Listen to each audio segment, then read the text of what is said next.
A full-scale interface portal below a highly populated urban centre.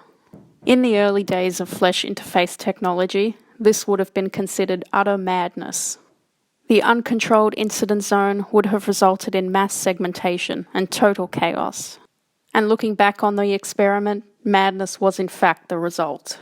But for a brief time, it seemed like an idea worth exploring. It all started one day when a mid-level analyst was navigating a 3D map of the Honduras-contained Interface 2 and felt the urge to go to the bathroom. Just as she was getting up from her desk, she was struck by an overwhelming realization. But before we get to that, you must understand some background information. First, building an interface below a populated city was now possible because we had learned how to control the size of incident zones. We could create interfaces with incident zones that only existed within the interface tunnels, instead of there being a large uncontrolled zone around the interface. This was achieved through a breakthrough involving signal cables. For years, we thought that the interfaces had little appetite for anything but flesh. Machines and other objects were ignored. They were not incorporated into the interface superstructure and did not seem to undergo significant travel. But the Chinese figured out that the interfaces were willing to incorporate electromagnetic signal cables. If a live transmitting cable was sent into a phagous corridor, the cable was taken up by the cilia limbs and connected directly to the interface's nervous conduits. At this point, we could send and receive signals from the interface. You can imagine our excitement. We had a working example of seamless techno-organic integration.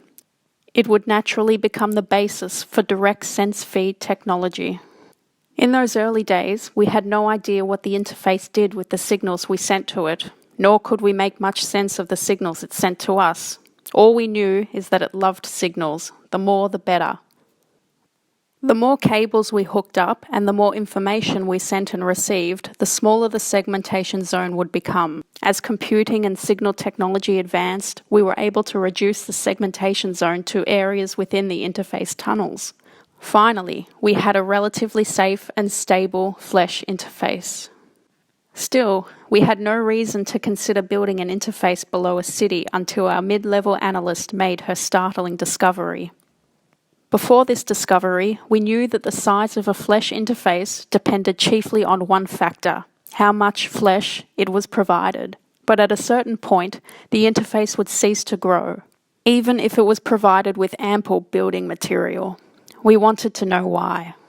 Why had the Novaya, Zemlya and Artigas portals grown so large when other portals were offered more flesh but failed to grow? In addition, we wanted to know what factors shaped the configuration of the interface tunnels, the so-called ant farms. At that point, we only knew a few basic facts. The tunnels would form either underground or underwater, but not in the atmosphere. The underwater tunnels were much larger than the underground tunnels, generating more segmentation and requiring more signal transfer to quell the segmentation. While the interface tunnels avoided the surface, they had little regard for the composition of rock, sand, or soil that they were tunneling through. They tunneled through everything at a rate chiefly determined by how quickly we fed them flesh. It wasn't possible to observe the tunneling process, but it must have happened via segmentation, because the dirt and rock which was removed simply disappeared. The tunnels were self-supporting and would remain in place even if the surrounding earth shifted, unless they were wholly exposed to the open air, in which case they would putrefy. But why did the tunnels take one configuration or another? What our mid-level analyst discovered as she travelled through the 3D digital recreation was that the route she was taking was strangely similar to the trip she took to the bathroom every day. It was an odd little route through a poorly designed research facility, which included a short flight of stairs and a switchback at the end of the hall. All of this was reflected in the ant tunnel. Forgetting for a moment about her desire to use the bathroom, she took an emergency escape map off the wall and compared it to the ant tunnel she was studying. The layout of the Honduras research facility, which was just a few hundred meters from the interface entrance, was quite different from the layout of the interface tunnels, but there were certain similarities which went beyond coincidence. The analyst's discovery spread quickly through the facility, and the analyst herself was given a minor promotion along with a new office. It was discovered that the interface tunnels did not copy the architecture of the research building, but rather the most frequently used paths and most frequently occupied rooms of the building. That is, it copied the layout of human activity within the building. But even this it did in a distorted, opaque way, repeatedly copying and multiplying certain sections of the layout, as if the building map was being viewed through a multifaceted lens.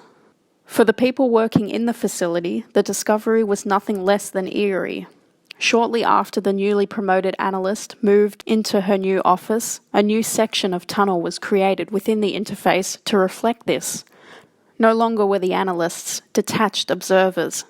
It was clear that on some level they were being observed and copied for some inscrutable purpose. A quick comparison of interfaces and nearby human-occupied research facilities revealed unmistakable parallels. Huge facilities such as Zemlya Novaya tended to produce huge interfaces. This even held true for undersea interfaces such as Artagas, where the nearest facility might be many kilometres away.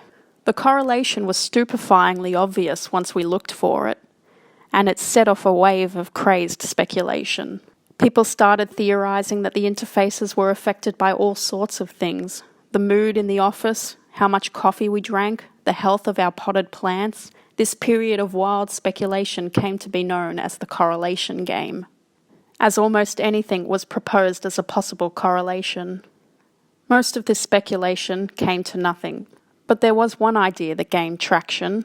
What if we built an interface in a highly populated area and gave it unlimited flesh material? How big would it get?